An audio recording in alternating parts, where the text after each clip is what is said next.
Please find a comfortable place to sit.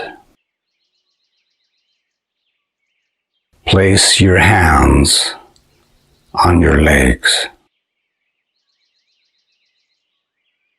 Close your eyes or keep a soft focus on the screen.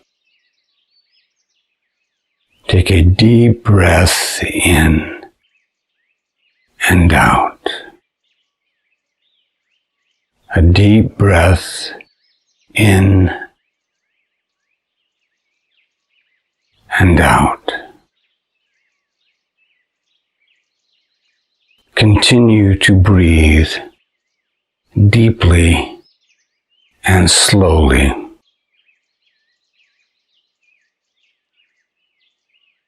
Feel relaxation flowing down from your head into your neck, into your shoulders, down your arms,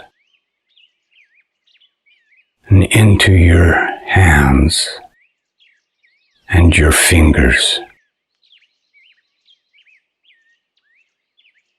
Relax down into your chest,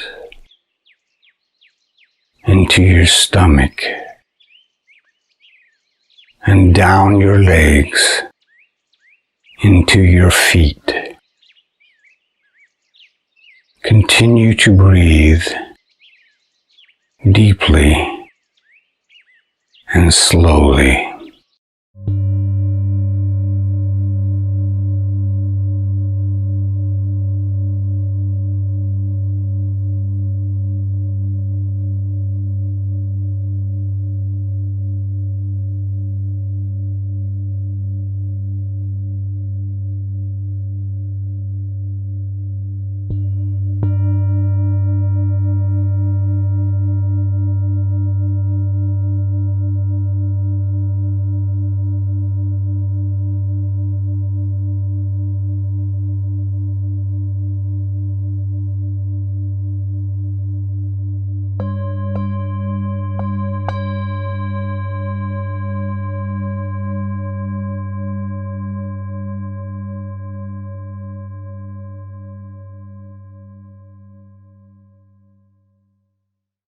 Okay.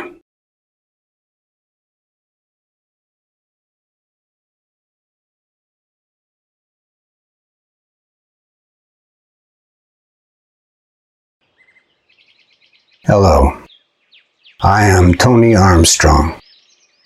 I have been a professor at Wesley College in Dover, Delaware for almost 30 years at the time of this recording. I've taught a course called Happiness every semester for the past 7 years. Courses on happiness have proliferated over the past 20 years, due mainly to a new science of happiness, a new field called positive psychology that studies happiness and well-being. Courses on happiness focus on these findings. I also focus on these findings, but I include what I will call some basic philosophical understandings that I believe deepen students' understanding of themselves, happiness, and the conditions of life. And I hope will allow them to aspire higher in their levels of happiness. The first of these insights is what might be called a truism, something that many people understand has quite often been said, but it's important to emphasize it. And that is the absolute centrality of happiness as a goal to humans. Aristotle said, "Everything we do is for the sake of happiness." While we want happiness for its own sake, happiness is the primary aspiration, the primary goal of human beings. It is the goal in all we do, all we aspire to, and all we dream. So, happiness is not just some subject. You might say it is the mother of all subjects, because it's what we're really after. I ask students if they believe that they agree with Aristotle on this. And I haven't had a student that said no. They usually nod their heads. They've heard this before, and they understand it as kind of a truism. Of course, I want students to think for themselves. And there are people who don't agree, actually, with Aristotle. They have somewhat of a different view. But down through the centuries of philosophy, philosophers have agreed with Aristotle, that they may have some different emphasis and understandings, but they do agree that happiness is the primary goal of our lives. So I want you, though, to give it some thought. Do you actually agree with that? It's important to think about it, at least, because as we explore happiness, we should keep in mind just how important it is to our lives. The follow-up question I have for students is, okay, happiness is what we all want, but what is it? What is happiness? I see a lot of perplexed faces. Students tell me they've never been asked that question before. And I can understand that. But it is somewhat curious, don't you think, that what we supposedly all want most in life, we don't ask what it is. What is happiness? And as I go around the room, talking to individual students, asking them what they individually think what happiness is, that quite often I will get such answers as sports. I love sports. I love music, jobs, money, my family, relationships, my boyfriend or girlfriend. I say, well, those things may cause happiness, but are they what it is?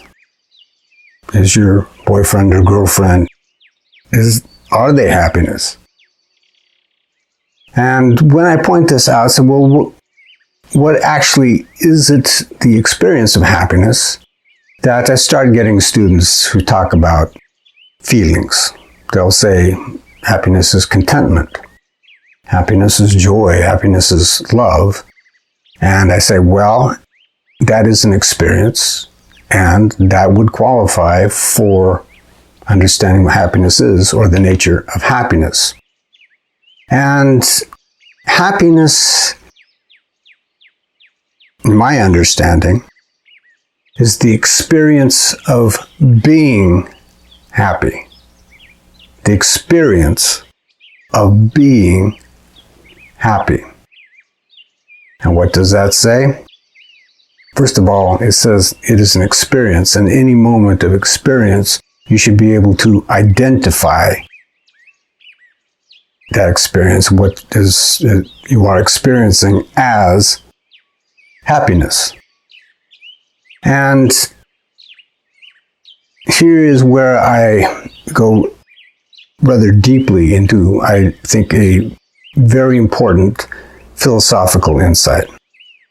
What is the experience of being happy? I say it's a feeling. Now, I'm not at this point saying what feeling it is. It's just a feeling.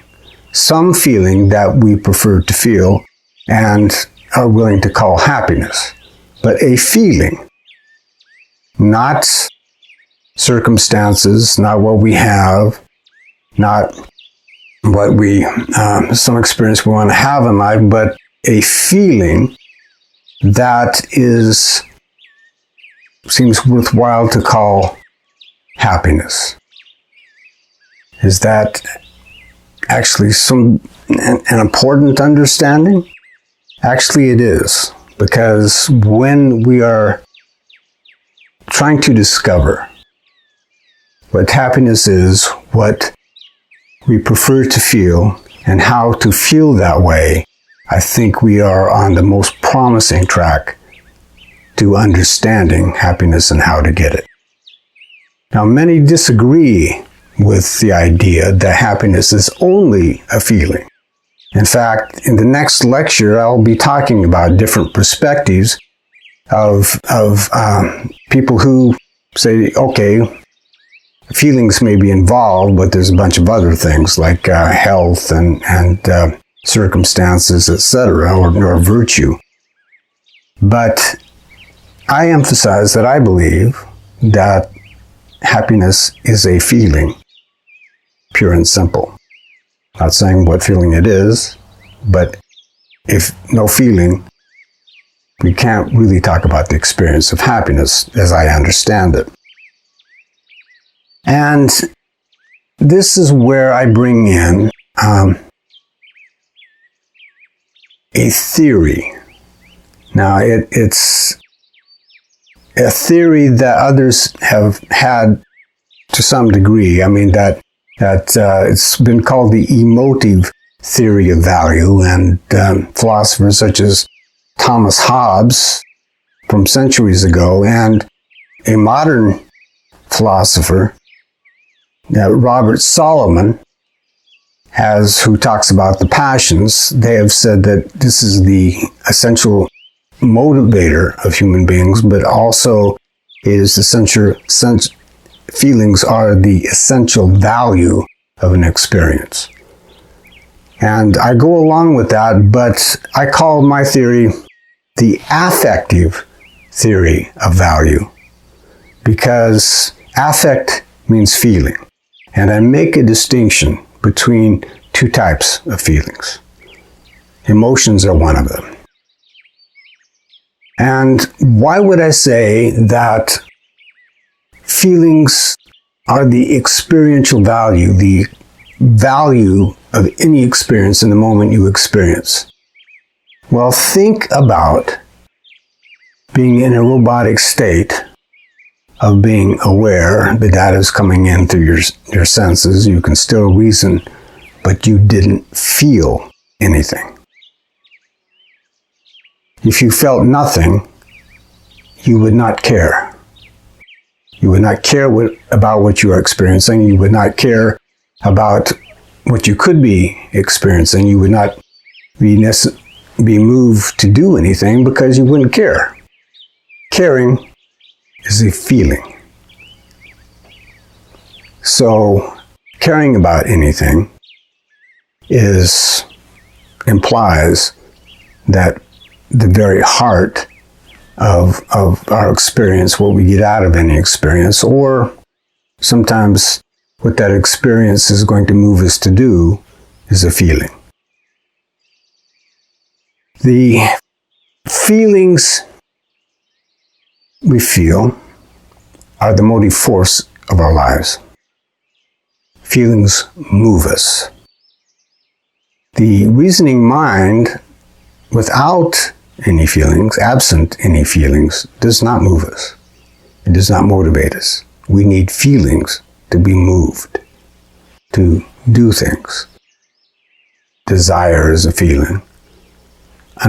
Feeling unpleasantness is a motive.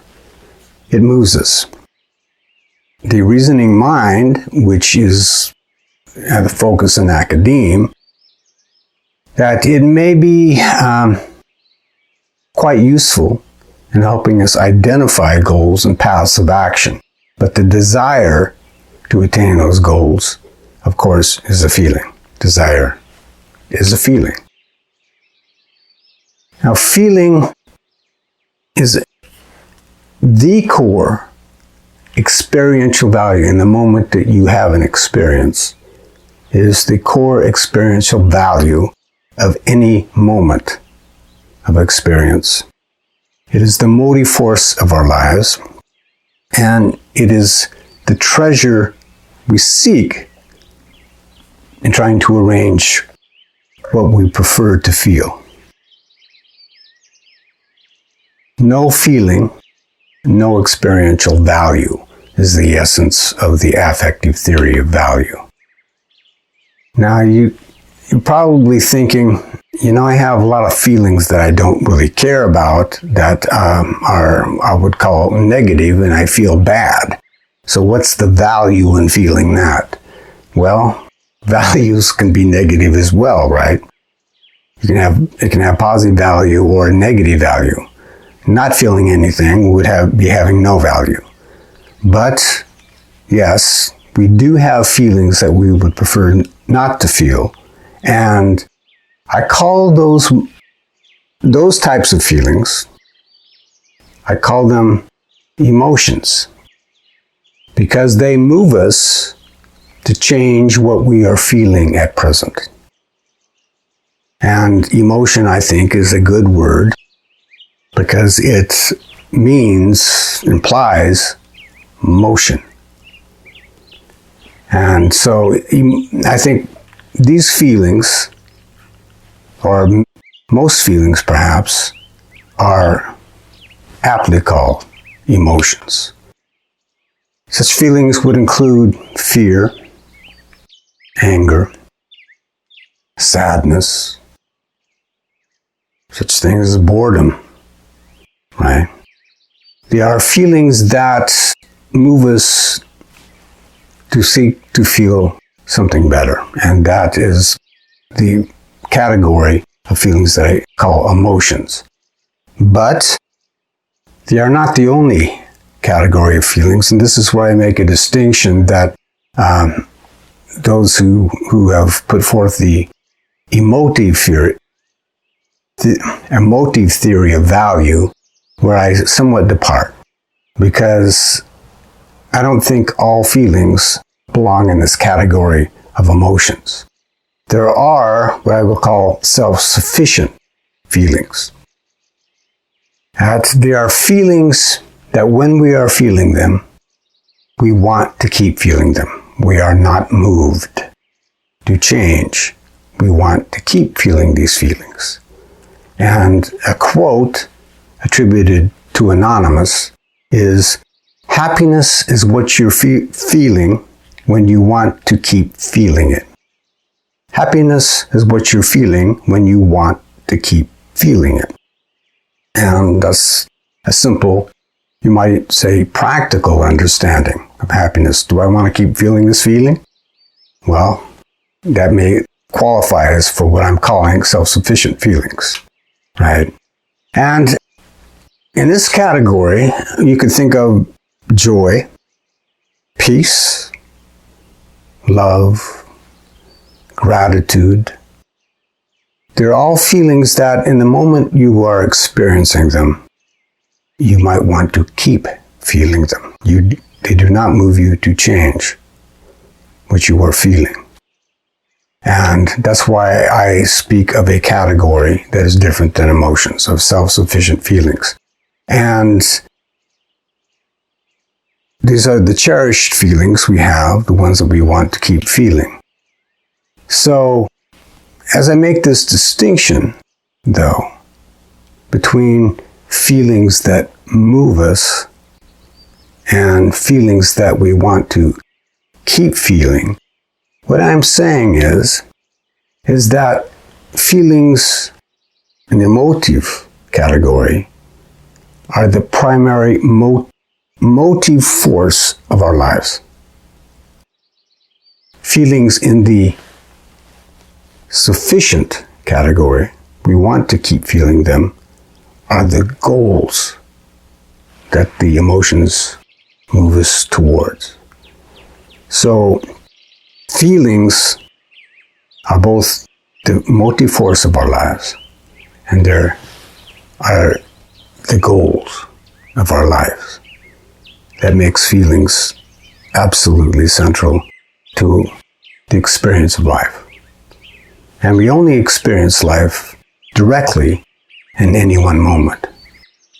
So the experiential value of any moment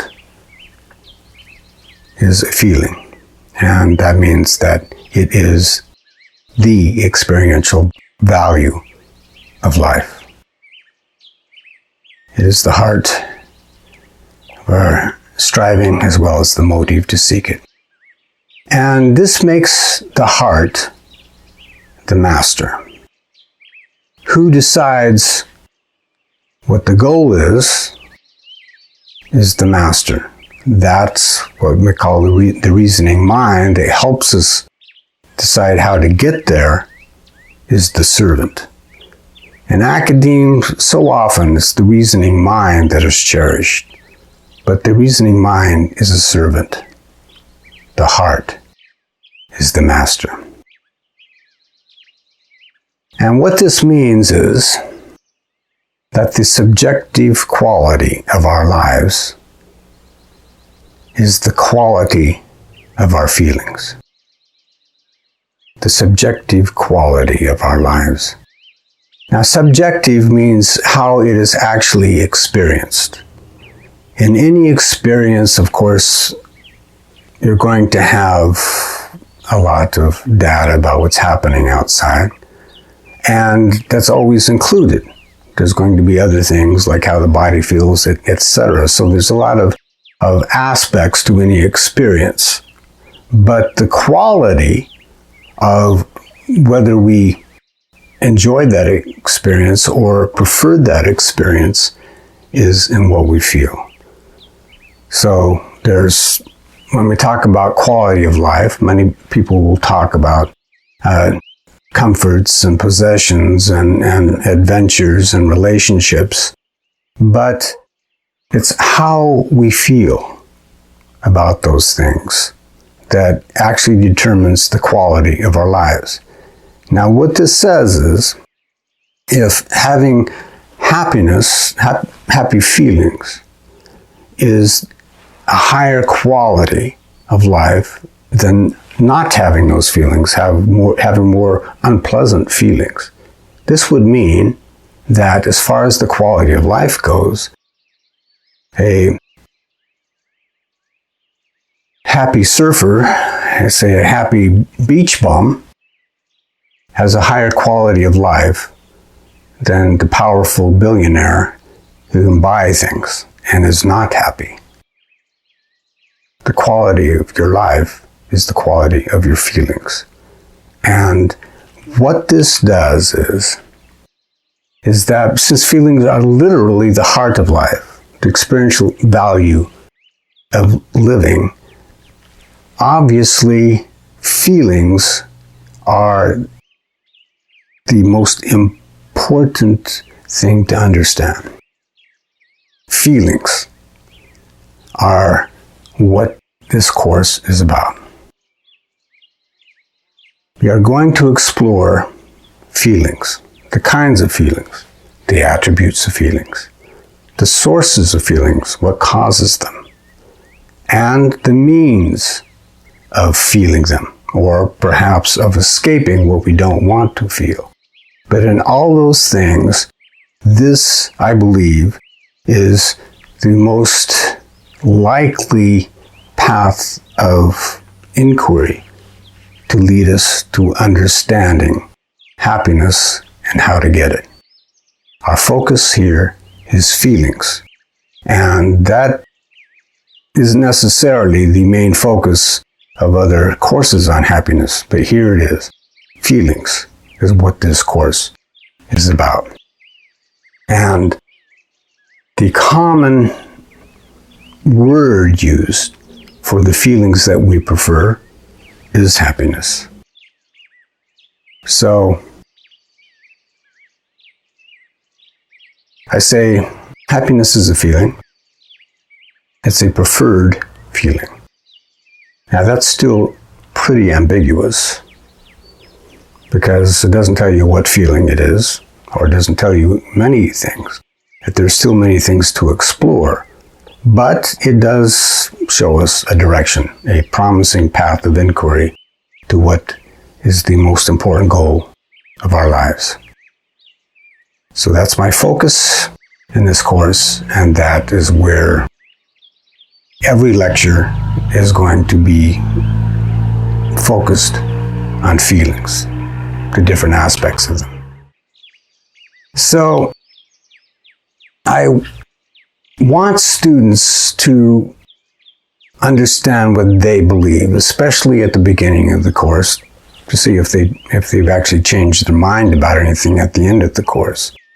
So I have them write what I call an analysis, but it is just this.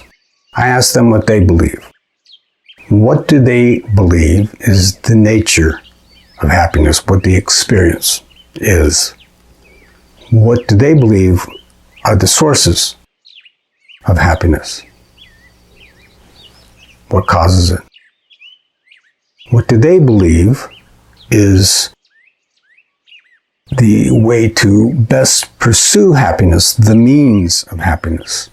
For example, if you thought that money was source of happiness, what causes happiness, the question would be, well, okay, what are you going to do to get money? It becomes just the practical means. But I want them to write it down and think about it. When you actually have to think about it well enough to write it down, that your thoughts go somewhat deeper, they become somewhat more organized. And I've quite often found that when I start to write down my thoughts, is that other things occur, and after I'm finished, I say, wow, I didn't even know I realized that. It's news to me. In this course, in our exploration of feelings, I assign 3 books. The first one is Eckhart Tolle's The Power of Now.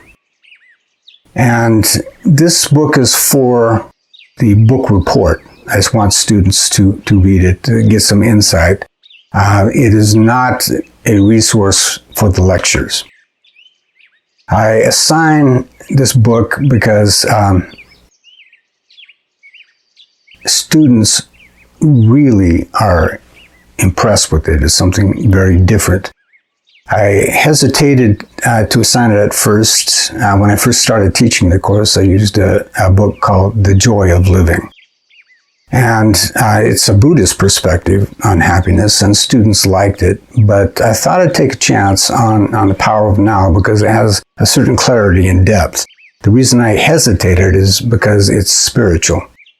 And many people would say, well, you know, bring in science to bring in spiritual things. But it is a powerful book.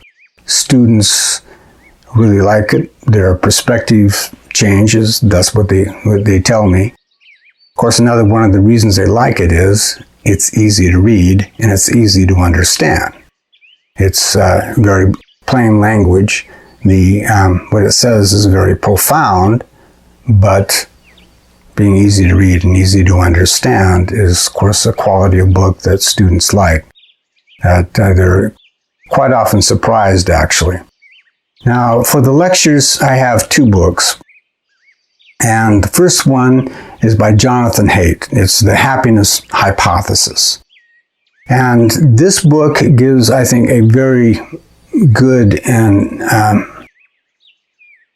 entertaining, understandable explanation of research findings. It is based upon the science of happiness, and I think it is a good resource for students to go deeper into the science of it.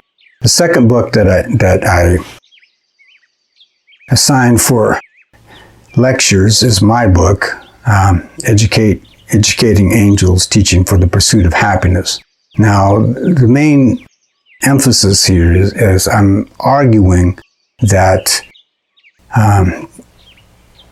teaching the means and practices of happiness to empower students' pursuit of happiness should be the main purpose of education.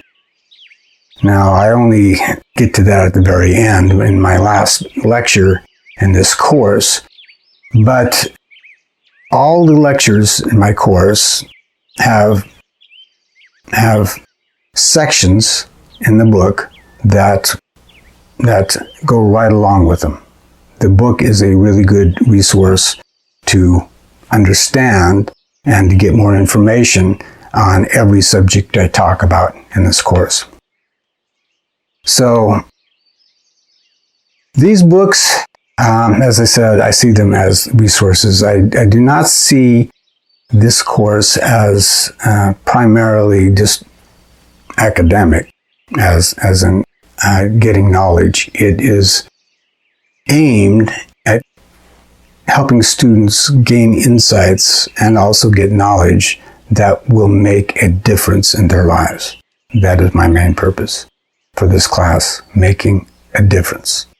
That whether it makes a difference or not, that will be up to the students. And quite often I say, a lot of the things that you learn have no meaning or don't seem to have any purpose in your life until something happens in your life and you remember, oh yeah, that's what that was about.